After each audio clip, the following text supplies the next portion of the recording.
Muy bien, vamos entonces a Romanos capítulo 9, por favor. Vamos a la carta a los Romanos. La semana pasada vimos la segunda parte del capítulo 8, que se llama, o comúnmente en las Biblias tiene un título que dice Más que vencedores.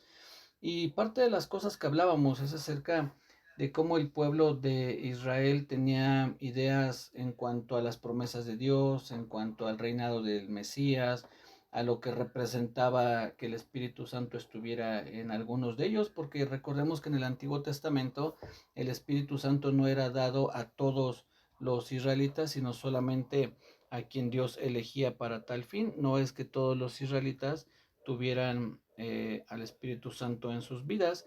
Entonces era algo que solamente para algunos que Dios había elegido, y entonces ellos eran los que podían gozar de la presencia del Espíritu Santo, ¿sí?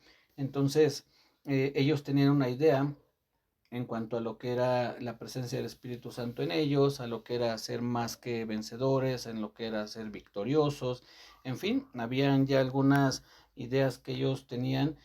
Y el apóstol Pablo, en todo este libro en el que, o carta a los romanos, en el que está tratando de ordenar las ideas de los hermanos ahí en Roma, de los judíos que de alguna manera querían influir, ¿no? En los gentiles. Estamos en Romanos capítulo 9, Romanos 9. Entonces el apóstol Pablo está luchando con esa situación de querer que los romanos tengan un buen acercamiento a las promesas de Dios, un buen acercamiento a la obra del Espíritu Santo, que ya no vieran al Espíritu Santo en sus vidas como para conquistar ciudades, como para que hubiese reyes, sino ahora para que las vidas sean transformadas. Recordemos cuántas veces el pueblo de Israel falló delante de Dios, entre otras cosas porque desobedecían, porque idolatraban, y entonces era una constante. Entonces Dios, a través de su plan de salvación, es que Él decide hacer este nuevo pacto en el que va a incluir también a los gentiles, en los que ahora nosotros somos parte de ese nuevo pacto, de ese nuevo trato que Dios tiene con su pueblo. Entonces, esta carta a los romanos está hablando de eso, poniendo en un lugar correcto tanto a judíos como a gentiles, pero sobre todo siempre tiene un sesgo un poco más hacia los judíos, porque son los que ejercían mayor presión sobre los gentiles, pues ellos conocían su ley, ellos conocían sus escritos, a los profetas, todo lo que se predicaba del Señor Jesucristo tenía que ver con el Antiguo Testamento. Recordemos que cuando el apóstol Pablo escribe esta carta, era aproximadamente el año 57 después de Cristo, entonces el Nuevo Testamento no estaba conformado, lo que se predicaba del Señor Jesús tenía que ver con el Antiguo Testamento, y eso lo aprovechaban los judíos que conocían sus escritos, que conocían la Torá y los libros que ellos tenían para poder entonces de alguna manera querer tener esa superioridad en cuanto al pueblo gentil. Entonces el apóstol les escribe esto para explicarles, ¿no? ¿Qué es lo que deben ellos entender? ¿Cómo es que deben aplicar todas esas promesas? ¿Cómo es que deben entender qué es la verdadera victoria? Que ya no es dominar, como les decía la semana pasada, una nación o dominar todo un reino, sino ahora la verdadera obra del Espíritu Santo en nuestra vida es que nos dominemos a nosotros mismos, que tengamos dominio propio. Recordemos que es parte de lo que dice la Biblia, que Dios no nos dio un espíritu de cobardía, sino de poder, de amor y de dominio propio. Entonces, el conquistar hoy no debemos de pensarlo a las naciones, no es que esté mal ir a predicar, no es que esté mal pensar en que toda la nación de México fuera para Cristo, pero es importante también saber si nosotros, si la obra del Espíritu Santo, si la palabra de Dios ya conquistó nuestra vida. En otras palabras, podremos decirlo así, antes de pensar en conquistar Tlaxcala, Yucatán, Puebla, del lugar donde estén conectados, hemos pensado si ya conquistamos o pudimos dominar nuestras palabras, si ya pudimos dominar nuestros ojos, tal vez sobre todo los varones, que de repente hay problemas con el ver a las mujeres, en lo que oímos, lo que hacemos, lo que pensamos. Ya podemos decir que la obra del Espíritu Santo en nuestra vida nos ha llevado a dominar todo eso. Entonces, antes que pensar en ganar toda una nación, pues primero ver mi vida. El Señor Jesucristo dijo en una ocasión de qué le sirve al hombre ganar todo el mundo y perder su alma. Entonces, la importancia del Espíritu Santo hoy en nuestra vida, más allá de los milagros y revelaciones y visiones, es que nosotros podamos dominar nuestra vida, ¿sí? Nuestro ser interior, como les decía, lo que decimos, lo que oímos, lo que vemos, lo que pensamos, que sobre todo es de las cosas, yo creo que más difíciles, porque podemos en algún momento controlar lo que decimos, pero por dentro en el pensamiento estamos ya queriendo decir cosas que no van, ¿no? Entonces, esa es parte de la obra que está mencionando aquí.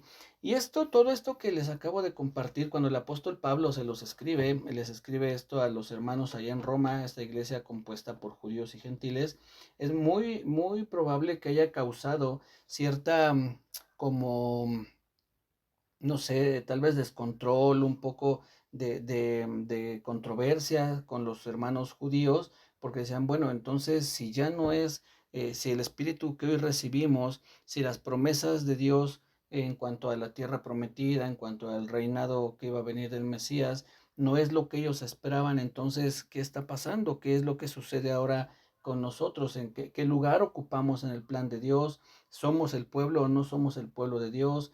¿Siguen las promesas vigentes o ya no están vigentes? Yo creo que eso en algún momento podía haber causado un conflicto en el pensamiento de los hermanos judíos, y el Espíritu Santo operando bajo la sabiduría de Dios, bajo el apóstol Pablo, perdón, no sé si Espíritu Santo, pero el apóstol Pablo operando bajo la sabiduría de Dios, bajo la sabiduría que el Espíritu Santo le da, es que escribe esta porción del libro o de la carta de los Romanos, para hacerles ver al pueblo de Israel cuál es su posición y cuál es el verdadero Israel o el Israel de Dios. Entonces, miren, vamos a ver lo que dice el capítulo 9. No vamos a verlo todo, pero espero que nos alcance a ver para la primera parte, que es hasta el verso 29.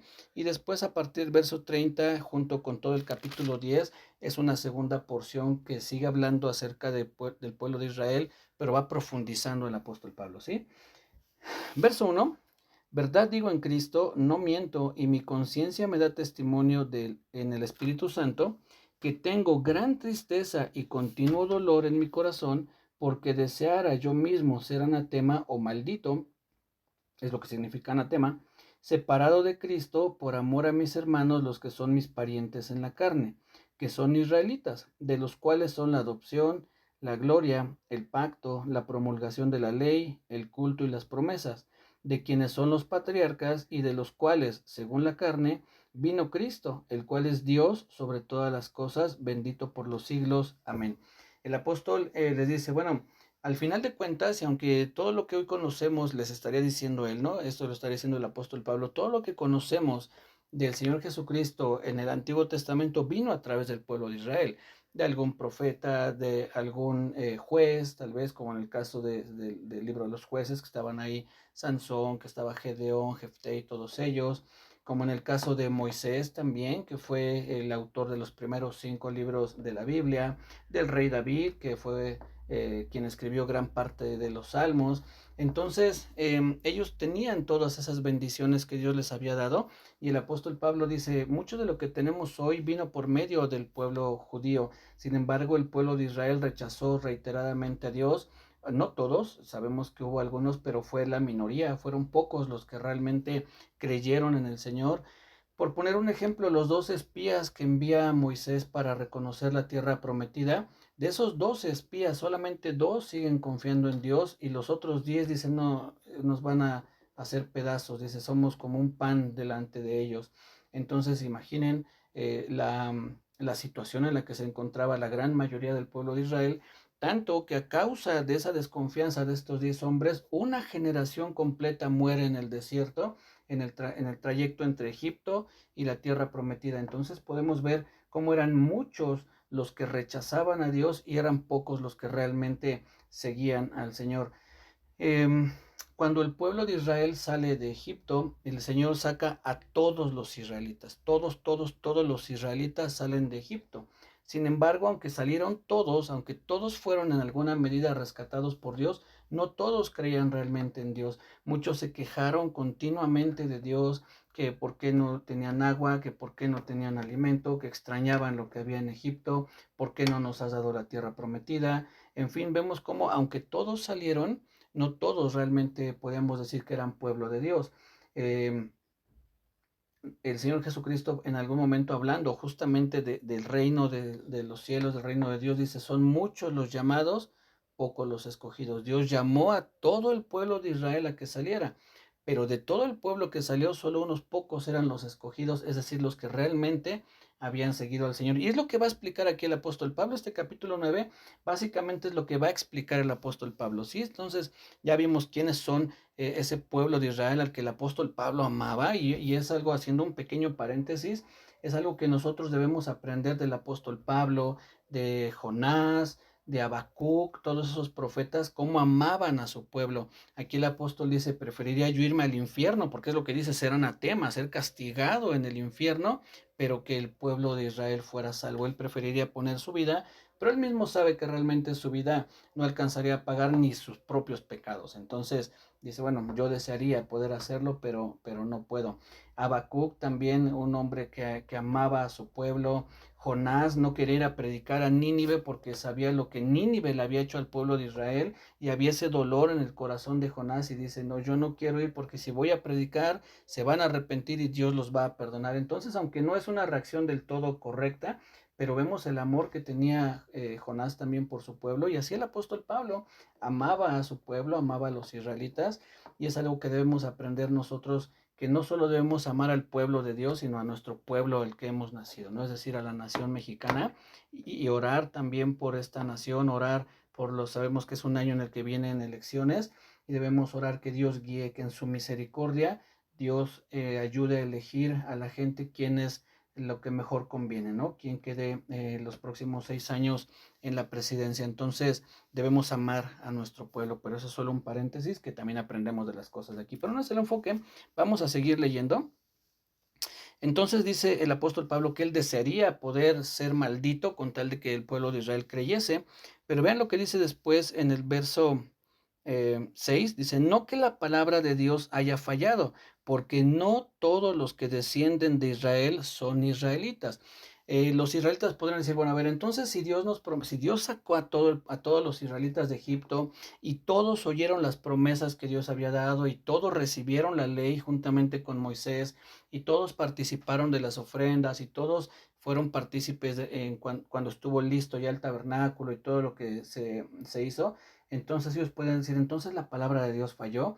Y el apóstol dice, no, no, no, no es que falló, sino que Dios, aunque llamó a todo un pueblo, él sabía que no todos los que salían de ese pueblo realmente eran seguidores de Dios, sino que muchos iban pues en ese camino con su pueblo biológico o étnico, por decirlo así, con su raza, pero no por seguir a Dios, sino por seguir simplemente al pueblo o a la gente con la que ellos habían nacido y crecido y eh, se habían desarrollado. Entonces dice el apóstol Pablo, no todos los que descienden de Israel son israelitas. Qué curioso es esto, pero el apóstol está diciendo, no, no, no, no porque sean descendientes de Abraham, lo va a decir un poco más adelante, quiere decir que son pueblo de Dios. Miren, vamos a seguir leyendo. Ni por ser descendientes de Abraham son todos hijos, sino en Isaac te será llamada descendencia. ¿Por qué dice esto el apóstol? Porque recordemos que Abraham tuvo dos hijos al principio. No recuerdo si la Biblia menciona que tuvo más hijos con esta, creo que después se casa con una mujer que era Cusita, dice la Biblia, es decir, de un lugar que se llamaba Cus, pero no recuerdo el nombre. Pero al menos el primer hijo que tiene Abraham es Ismael, que lo tiene con Agar, que era su sierva. Recordemos que Dios le promete a Abraham que va a tener un hijo, y pasan 15 años y el hijo pues de plano no viene, y entonces Sara le dice a Abraham, bueno, pues ya que no tenemos hijo, que Dios no nos ha dado el hijo que nos prometió, entonces ten un hijo con nuestra sierva, y que sea este hijo el que herede todo lo que tenemos. Entonces Abraham tiene un hijo con esta mujer que se llama Agar, y tiempo después, Dios, a unos 10 años después, Dios les da el hijo de la promesa, porque la promesa que Dios le hace a Abraham, conforme a lo que dice en el Antiguo Testamento y que aquí cita el apóstol Pablo, no es Abraham tendrá un hijo, no es así la promesa es Sara te dará un hijo, porque si fuera Abraham tendrá un hijo, entonces Ismael, que es, así se llama el hijo que tuvo con la sierva, sería el heredero el legítimo de Abraham, pero conforme a la promesa que Dios le dio es Sara te dará un hijo. Miren, vean, lo dice aquí en el verso Em, Vamos a seguir leyendo. En el verso 9 dice, porque la palabra de la promesa es esta, por este tiempo vendré y Sara tendrá un hijo. Obviamente, pues Abraham, que era su esposo, pero la promesa era que un hijo de Sara. Insisto, obviamente, con Abraham. Pero en Isaac, dice un poco antes, te será llamada descendencia, no en Ismael, que es parte del conflicto que persiste hasta el día de hoy entre ismaelitas o todos los descendientes de Ismael y los descendientes de Isaac, que son los judíos. La pelea por ese territorio, y los descendientes de Ismael dicen, nosotros somos los herederos de la promesa, y los descendientes de Isaac, que son los israelitas, dicen, no, somos nosotros. Pero hay ese conflicto hasta el día de hoy por esto que sucedió. Sin embargo, lo que está diciendo aquí el apóstol Pablo es que no por ser un descendiente de Abraham en automático eres judío, en automático eres pueblo de Dios, sino que hay una elección de parte de Dios. Aquellos que por la fe obedecen al llamamiento de Dios son los que realmente son considerados pueblo de Dios. No por ser israelita, no por ser descendiente de Abraham, no por vivir allá en el territorio de Israel o naturalizarte como israelita, o que tu ascendencia, es decir, tus papás, abuelos, bisabuelos, sean judíos, entonces ya por herencia eres pueblo de Dios. No, eres israelita, pero no pueblo de Dios. Es lo que está diciendo aquí el apóstol Pablo. Es considerado un pueblo de Dios todo aquel que cree en el Señor Jesucristo, aquel que por la fe en el Señor Jesucristo es incorporado al pueblo de Dios. Dice, entre las cosas que menciona, las ventajas que Dios, o las bendiciones que Dios le dio al pueblo de Israel, dice en el verso 4 que es la adopción. Ellos eran un pueblo insignificante, Dios se los dice. Yo no estoy queriendo faltar el respeto a Israel, ni mucho menos, ni a ninguna nación, pero Dios les dice, ustedes eran un pueblo insignificante, pequeño, el más pequeño de las naciones. Yo no los elegí por ser algo. Dice, no eran nada cuando yo los elegí, y Dios los escoge para poner en ellos su nombre, para bendecirlos, darles sus leyes, estatutos, y entonces es que el pueblo de Israel se desarrolla. Pero entonces es cuando Dios los adopta como su pueblo. Pero la promesa que después Dios extiende es que no solamente los israelitas o los hijos biológicos de Abraham iban a ser los que fueran, algunos de ellos, parte del pueblo de Dios, sino todo aquel que creyera en Dios, en su Hijo Jesucristo y en la obra del Espíritu Santo. Entonces dice el apóstol Pablo, a ver, no, la palabra de Dios no falló, porque no todos los que descienden de Abraham son verdaderamente pueblo de Dios. La palabra de Dios sigue vigente, está permanente, las promesas se tienen que cumplir, las promesas que Dios le hizo al pueblo de Israel se están cumpliendo, muchas se cumplieron ya en la venida del Señor Jesucristo. Cuando habló de la salvación, de la libertad, ellos esperaban la libertad de esa opresión romana que había sobre ellos, pero el Señor Jesús nos ofreció una mucho más grande y más valiosa libertad, que fue la libertad del pecado, que fue la libertad de la opresión demoníaca, que fue la libertad de esa esclavitud que había en nuestra vida hacia el pecado. Esa es una mejor libertad, y no ser libre únicamente de la opresión de un imperio. Entonces, lo que el apóstol Pablo quiere hacer entender a los israelitas o al pueblo judío es que tienen que creer en el Señor Jesús para que puedan ser parte de ese Israel espiritual que está conformado, dice más adelante el apóstol Pablo, por judíos y gentiles. Vamos a seguir leyendo. Dice vamos a leer el verso 6, no que la palabra de Dios haya fallado, porque no todos los que descienden de Israel son israelitas, ni por ser descendientes de Abraham son todos hijos. No porque alguien diga que desciende de la tribu, no sé, de Judá, y que obviamente la tribu de Judá desciende de Jacob, y Jacob de Isaac, Isaac de Abraham, entonces ya por eso es pueblo de Dios. No, no, no. Dice aquí que eh, dicen, no ni por ser descendientes de Abraham son todos hijos, sino en Isaac te será llamada descendencia. Esto es, no los que son hijos según la carne son los hijos de Dios, sino que los que son hijos según la promesa son contados como descendientes. A los que Dios, al pueblo que Dios prometió rescatar, son los que realmente son considerados descendientes.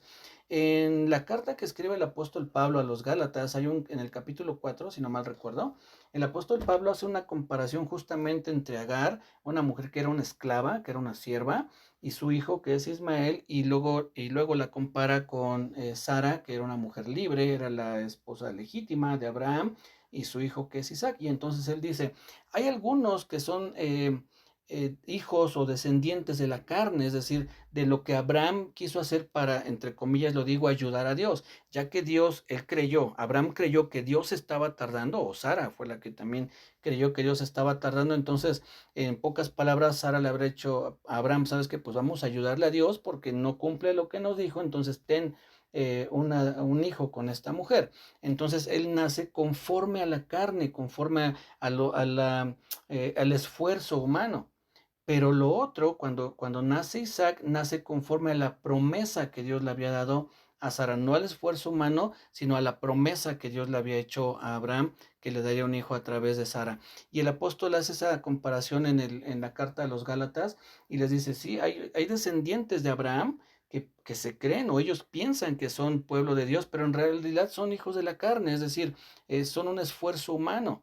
Pero los otros, los que son pueblo de Dios, son los que conforme a las promesas que Dios le hizo a Abraham, de que en sus simientes serían benditas todas las naciones de la tierra, entre otras promesas, son aquellos que han creído por la fe en el Señor Jesucristo. Entonces, no por ser judío étnico es sinónimo de pueblo de Dios, sino los que creen en el Señor Jesucristo. Sí, sigo leyendo, dice en el verso 9, porque la palabra de la promesa es esta: por ese tiempo vendré y Sara tendrá un hijo. Y no solo esto, sino también cuando Rebeca concibió de uno, de Isaac nuestro padre, pues no habían aún nacido, ni habían hecho aún ni bien ni mal, para que el propósito de Dios conforme a la elección permaneciese, no por las obras, sino por el que llama. Se le dijo, el mayor servirá al menor, como está escrito, a Jacob amé, mas a Esaú aborrecí. ¿Qué es lo que está diciendo el apóstol Pablo? Bueno, en el caso podríamos pensar, ok, bueno, Abraham le quiso ayudar a Dios, lo digo entre comillas, teniendo un hijo con Agar, pero la promesa era que tendría un hijo con Sara. Entonces podrían decir, bueno, pero ahí fue más bien Abraham el que intervino y no es realmente, pues, es decir, fueron cosas como por la voluntad de Abraham, podríamos pensar, aunque sabemos que siempre Dios está en control de todas las cosas. Sin embargo, el segundo ejemplo que pone el apóstol Pablo ya no deja lugar a dudas de que es Dios quien está detrás de la elección de los que él quiso que fueran su pueblo. Cuando dice, Rebeca estaba embarazada, la esposa de Isaac, dice, en su vientre había dos bebés y uno de ellos iba a ser el mayor, el que iba a nacer el primero, el primogénito que se llama Esaú. Dice, sin embargo, Dios escogió a Jacob, dice, y todavía no habían ni nacido como para que Dios dijera, es que Esaú hizo esto y por eso no lo elegí. No, dice, todavía no habían nacido, no habían hecho nada bueno ni malo como para que Dios los eligiera o los desechara. Sin embargo, Dios decidió que el mayor sirviera al menor, es decir, que en este caso puso a Jacob como el elegido, es decir, para que de ahí naciera o continuara las promesas a su pueblo, y aborreció o desechó o hizo un lado a Esaú. Entonces, es la elección de parte de Dios, no por ser nuevamente descendientes de Abraham, porque tanto Esaú como Jacob son descendientes de Abraham, son nietos de Abraham. Sin embargo, Dios marca claramente hacia qué rumbo quiere llevar él las promesas y elige a Jacob. Entonces, no por ser descendientes de Abraham son necesariamente pueblo de Dios. Ya puso el ejemplo el apóstol entre Ismael e Isaac, y ahora lo pone entre Esaú y Jacob, que en este caso sí los dos eran hijos de la misma mamá y del mismo papá. En el caso de Ismael y de Isaac eran hijos de Abraham, pero de diferente mamá. Entonces aquí sí podríamos decir, bueno, pero en este caso, ¿qué sucede? Bueno, Dios decidió escoger a Jacob y no elegir a Esaú, ¿sí? Entonces vemos cómo la elección proviene de parte de Dios.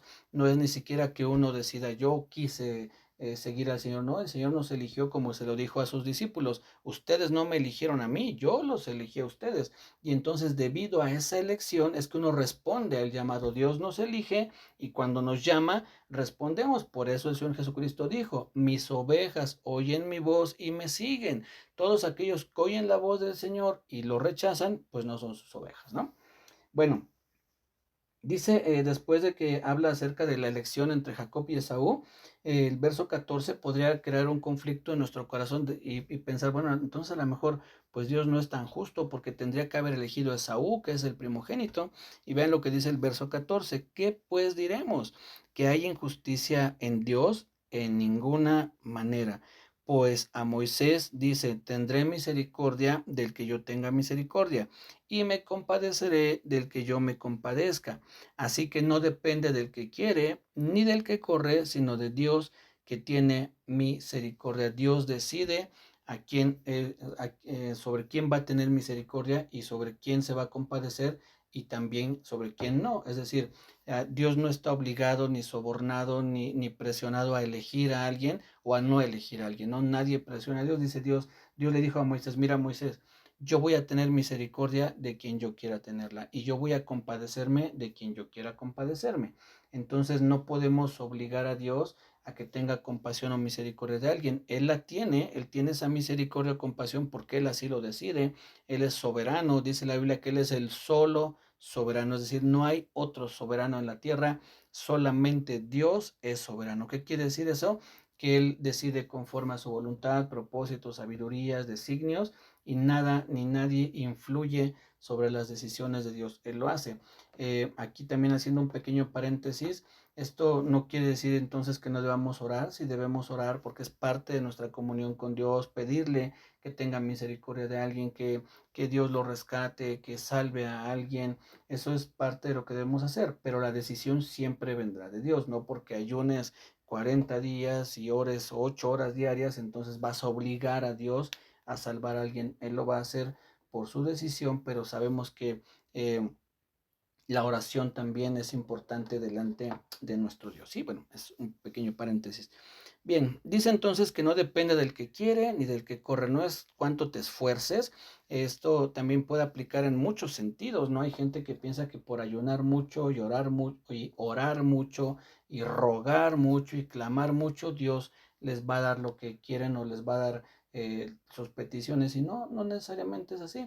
Insisto, debemos orar, sí, debemos estar presentando nuestras oraciones delante de Dios, pero la respuesta viene de Dios. Recordemos que el rey David, un hombre a quien Dios dice que es un hombre conforme a su corazón, es decir, Dios amaba a David realmente, y cuando el hijo de David enferma y está agonizando, David ayuna y se tira en la tierra y se pone ahí a clamar a Dios, y Dios no sana al niño, el niño muere, y entonces David deja de ayunar. Entonces no porque ayunemos mucho, ni siquiera un hombre que fue muy cercano a Dios, conforme a su corazón, pues Dios no sanó al niño, aunque David hizo todo eso. Sí, entonces no es del que quiere ni del que corre, sino de la misericordia de Dios que se expresa a nuestras vidas. Y ven lo que dice el verso 17, ese es el caso contrario, es decir, una parte es la misericordia de Dios hacia nosotros, pero hay una segunda parte, lo que complementa el carácter de Dios, ¿no? Dios es amor, sí, sí es amor, pero aborrece el pecado, ¿no? Entonces uno podría pensar como incluso es un argumento que utiliza mucha gente que Dios no va a castigar a nadie en el infierno porque Dios es amor, pero el amor de Dios no podría ser un amor completo si no tuviera Dios un aborrecimiento también por el pecado. ¿Cómo podemos entender esto? Es muy fácil. Si nosotros decimos que amamos, por ejemplo, a los niños, que amamos a los pequeñitos, entonces ese amor nos va a llevar a aborrecer todo aquello que ponga en peligro a un niño, ya sea una persona que le quiera hacer daño, alguien que esté maltratando a un niño. El amor que tenemos para los niños nos lleva a reaccionar de manera a veces furiosa cuando vemos que un niño es maltratado. El amor no es un amor, ¿cómo decirlo? Como, no sé, moribundo, que yo digo, sí, yo amo mucho a los niños, pero veo que están maltratando a un niño y digo, bueno, no importa porque yo soy puro amor. No, así es el amor de Dios. Él ama, sí, y por misericordia nos rescata, pero también está la contraparte, el aborrecimiento que Dios tiene al pecado. Y en este caso va a mencionar el ejemplo de Faraón, cómo es que Dios endurece el corazón de Faraón por tantas veces que Faraón rechazó los mensajes de Dios y por ver cómo Faraón oprimía, cómo maltrataba al pueblo de Israel, y entonces es la contraparte al amor de Dios, ese aborrecimiento al pecado. Dice el verso 17, porque la escritura dice a Faraón, para esto mismo te he levantado, para mostrar en ti mi poder y para que mi nombre sea anunciado por toda la tierra, de manera que de quien quiere tiene misericordia y de al que quiere endurecer, endurece. Dios tenía un plan para rescatar a Israel y Faraón se opuso a ese plan, y entonces Dios decide endurecer el corazón de Faraón y le dice, yo te puse como Faraón, como el rey de Egipto, para mostrar en ti mi poder y para que mi nombre sea proclamado por toda la tierra.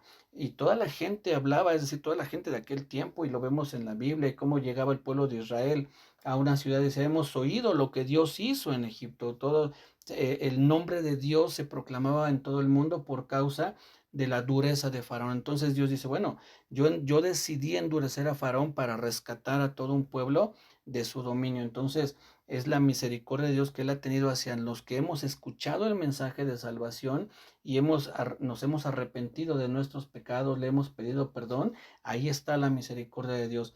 Pero Él decide endurecer a aquellos, Él decide ya no darles una nueva oportunidad a aquellos que obstinadamente rechazan el mensaje de salvación. Es algo de lo que Dios hace, es su soberanía, ¿no? Él lo dijo, yo tendré misericordia de quien tendré misericordia. El apóstol Pablo dice, así es que Él endurece a quien quiere endurecer y tiene misericordia de quien quiere tenerla. Así es que pues debemos responder de una manera afirmativa a nuestro Dios en cuanto al arrepentimiento de nuestros pecados, en cuanto al seguir al Señor Jesucristo, que su Espíritu more en nosotros. De lo contrario, toda aquella gente que una y otra vez rechaza a Dios, como lo vimos al principio de Romanos, dice, entonces Dios los entregó una mente reprobada. Tanto fue el rechazo a Dios, que entonces Dios dijo, bueno, si eso es lo que tú quieres, te entrego a la maldad propia de cada persona. Entonces, hay una elección de parte de Dios que nosotros, gracias a Dios, que los que estamos aquí, que de alguna manera hemos creído, que nos esforzamos a veces, aunque sea un poquito, por andar en los caminos de Dios, bueno, creemos que somos parte del pueblo de Dios, de aquellos que ha tenido misericordia, y la gente que siga rechazando a Dios, que siga rechazando al Señor Jesús, y que al final de sus días aún así no se arrepienta, entenderemos que su corazón fue endurecido por haber rechazado obstinadamente al Señor, ¿sí? Verso 19 dice, pero me dirás, ¿por qué pues sin culpa? Porque ¿quién ha resistido a su voluntad? Más antes, oh hombre, ¿quién eres tú para que alterques con Dios? Dirá el vaso de barro al que lo formó, ¿por qué me has hecho así? ¿O no tiene potestad el alfarero sobre el barro para hacer de la misma masa un vaso para honra y otro para deshonra? Y que si Dios, queriendo mostrar su ira y hacer notorio su poder, soportó con mucha paciencia los vasos de ira preparados para destrucción, y para hacer notorias las riquezas de su gloria, las mostró para con los vasos de misericordia que él preparó de antemano para gloria. Entonces el apóstol dice, y no debemos reclamarle a Dios, no, oye, ¿por qué? Porque es que a Faraón lo endureciste. Dice, bueno, Dios creó a Faraón, lo compara con un alfarero, ¿no? Dice, bueno, de una misma masa Dios puede apartar, o un alfarero puede apartar un poco para hacer unos vasos de honra y otros que sean para otros vasos para usos viles o de deshonra. Entonces, lo que el apóstol dice es, bueno, al final es Dios quien creó todo y él decide, como en el caso de Faraón, endurecerlo para mostrar, para hacer notorio su poder, para que podamos ver esas dos partes de Dios en la que es su misericordia, su amor, pero también su ira, y como dice en el libro o la carta de los Hebreos, que nuestro Dios es fuego consumidor. Yo creo que nadie queremos experimentar ese fuego de Dios, esa parte de destrucción, de juicio de Dios, sino más bien queremos experimentar su misericordia. Pero aquí dice, bueno, si Dios quiso preparar unos vasos para mostrar su poder, para mostrar su ira, su furor, y que a los otros, a los que tuvo misericordia, digamos, no, yo no quiero eso, yo mejor me arrepiento, Señor, perdóname, y entonces Dios apartó ese otro poquito de masa para hacer vasos de honra y que podamos arrepentirnos y creer en el Señor. Dice el apóstol Pablo, bueno, Él lo puede hacer así porque nosotros no podemos altercar diciéndole, oye, ¿por qué es así? Porque Él es quien hizo todo y Él es quien decide de qué parte de la masa va a ser vasos de honra y cuáles van a ser vasos de deshonra. Y antes que altercar con Dios, como dice aquí el apóstol Pablo, mejor debemos agradecer que nosotros el día de hoy tenemos la oportunidad de escuchar el mensaje de salvación, la palabra de Dios, y existe la posibilidad de arrepentirnos y que seamos de esos vasos de honra, esos vasos de misericordia, ¿sí? Dice en el verso 24, a los cuales también ha llamado, esto es, a nosotros. Fíjense, el apóstol Pablo aquí se incluye en ese nosotros. Ven a quién se refiere ese nosotros. Dice, no solo de los judíos, sino también de los gentiles. El apóstol Pablo está diciendo, nosotros ahora somos el pueblo de Dios. ¿Quiénes nosotros? Judíos y gentiles. Al principio él se identifica con el pueblo judío cuando dice mis hermanos, mis parientes según la carne. Él se identifica biológicamente o étnicamente o por raza con el pueblo de Israel, pero espiritualmente con la iglesia de Cristo. Por eso dice, eligió a algunos de nosotros. ¿Quiénes? Judíos y gentiles. Y después dice el apóstol Pablo que en el libro del profeta Oseas dice, a los que no eran su pueblo los va a llamar pueblo, y a los que no eran parte de su amada, de lo que hoy conocemos como su iglesia, dice, hoy son amados por Dios. ¿Por qué? Entre otras cosas porque parte del plan de Dios es que Israel o parte de Israel rechazara al Señor Jesús, para que entonces eso permitiera la apertura de los planes de Dios para todos los seres humanos, es decir, para judíos y gentiles. Entonces, mis hermanos, ya nos queda poquito tiempo y todavía hay bastantito que analizar y poner algunos puntos en claro, pero lo que Dios hizo al elegir al pueblo de Israel, no los eligió como un pueblo exclusivo, es decir, no es que Dios les haya hecho tú y nadie más, sino que Dios los eligió para decir, en ti va a comenzar el proceso de salvación. En este pueblo que yo he elegido, que es el pueblo de Israel, iba a comenzar todo el plan de salvación que Dios ya tenía preparado. Por eso en Efesios nos dice que Él nos eligió antes de la fundación del mundo. Dios no tuvo un plan B, un plan C o el plan de emergencia. Dios ya tenía todo planeado y Él decidió elegir al pueblo de Israel para que en ese pueblo comenzara el proceso de salvación a toda la humanidad. Pero lo vemos un poquito más a detalle la próxima semana. Por lo mientras, pues arrepintámonos de nuestros pecados, pongámonos a cuentas con Dios, creamos en el Señor Jesús para que seamos su pueblo, sus hijos y gocemos de la misericordia de Dios, ¿sí? Cuídense mucho, nos vemos el jueves si Dios nos lo permite, que tengan un bendecido descanso, muy buenas noches.